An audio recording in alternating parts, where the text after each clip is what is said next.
26 days down and another project done. What's up, guys? I'm Michael, and thanks for tuning in. So that's a wrap on another project. So let's go through the numbers, both the value and the rental return.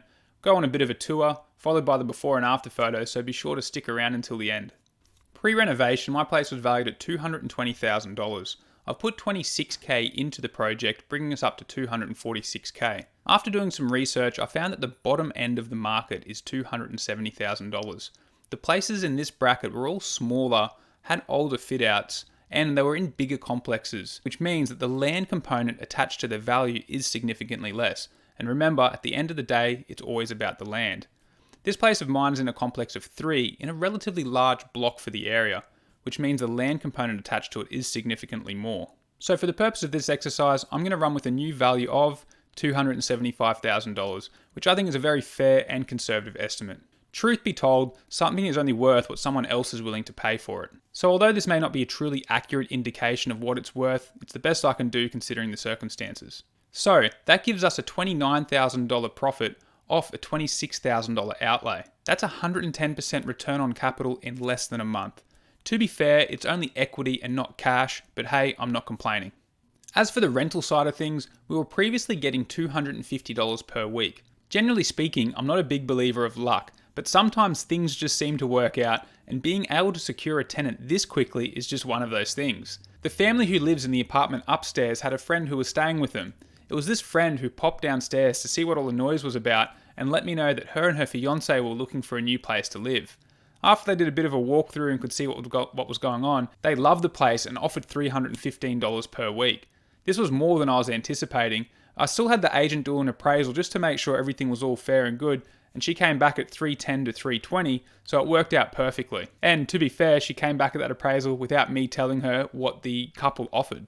This means we're able to achieve an extra $65 per week, which works out to be an extra $3,380. That's a 26% increase in rental return and also a 13% per year return on the $26,000 outlay. So that's $3,380 on the $26,000 works out to be 13% per year return. And hey, that's better returns than anything else I know of right now, especially if you put your money in savings. So now that all is said and done, let's check out what the place looks like. So we've made it to the end. About 22 days worth of man hours, $26,000. And overall, I'm pretty happy with the end result. So I'll take you around and show you a few of the things that I love, don't love, what I possibly would have done different in hindsight. So yeah, I'll show you around now. So yeah, here we are in the living room.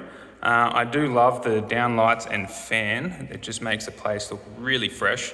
We've just gone with the regular vivid flat white on the ceiling, natural white on the walls. That little issue with having the downlights too close to the edge, the adjustable lights do make a big difference. There's no disco effect in here. The kitchen's come up really good. I'm really glad we spent the extra money on the splashback.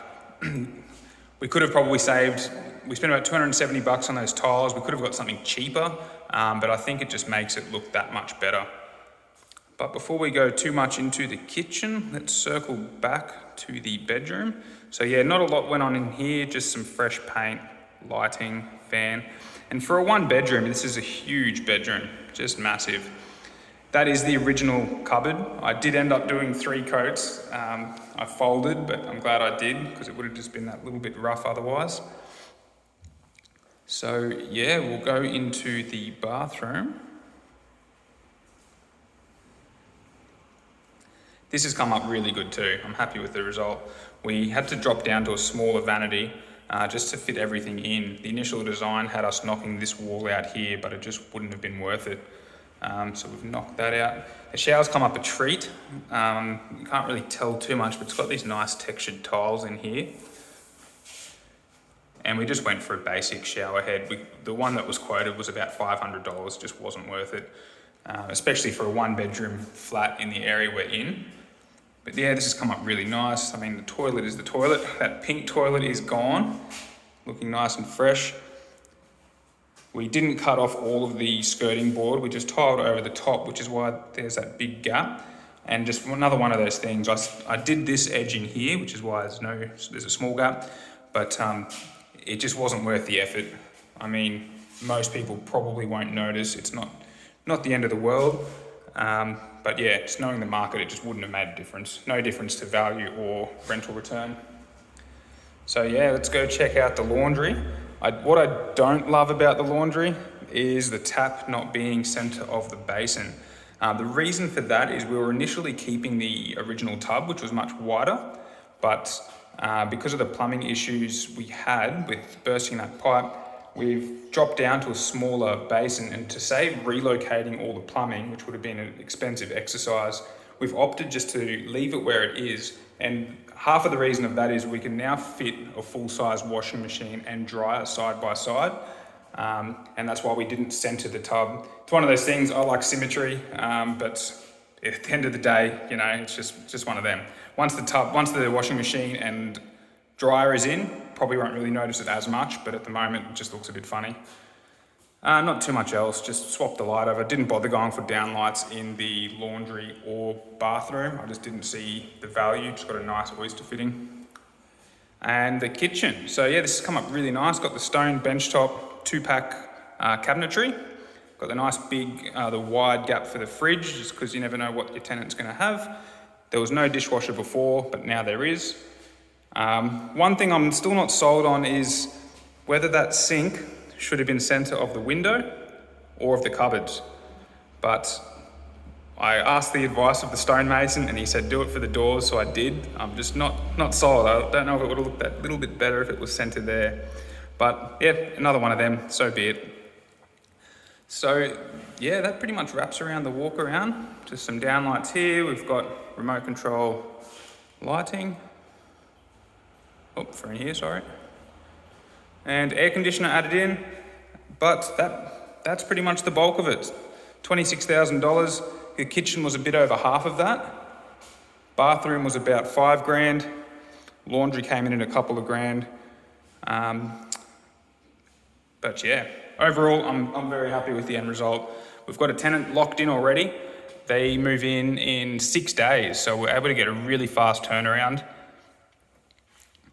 So yeah, overall, really couldn't be happier. Maybe could have saved maybe $1,000 or $2 from the error, and also if we got cheaper appliances, but we wouldn't have had that nice of a finish if we skimped a couple of $100 here and there on each appliance. But yeah, anyway, that wraps up this project. Be glad to see the back end of it, but yeah, once again, very happy with how it all turned out.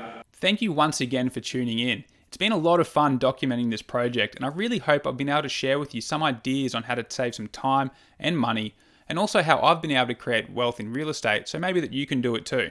You don't need to do big fancy projects. You just need to do your research, have a plan, and then execute that plan as well as you can and make adjustments where necessary. If you found some value in this series, please do share it around, as I'd love to be able to help more people on their project or creating wealth in real estate. And until next time, I'll catch you then.